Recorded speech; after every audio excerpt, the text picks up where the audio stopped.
தமிழக மக்கள் இந்த தேர்தலில் தங்கள் வாக்குகளை செலுத்தி ஒரு விடை அளித்துள்ளனர். வேற ஏதாவது கொஸ்டின்ஸ், ஸ்பெசிஃபிக் கொஸ்டின்ஸ்?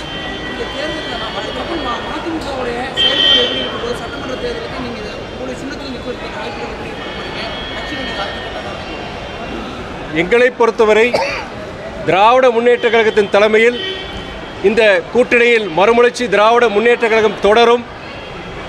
சட்டமன்ற தேர்தலை பொறுத்தவரை 2026 இயக்கத்தை மேலும் வலுப்படுத்தும் விதமாக தமிழ்நாடு முழுவதும் நான் சுற்றுப்பயணம் கண்டிப்பாக நான் மேற்கொள்ள உள்ளேன். அது மட்டுமல்ல, 2026 பொறுத்தவரை நமது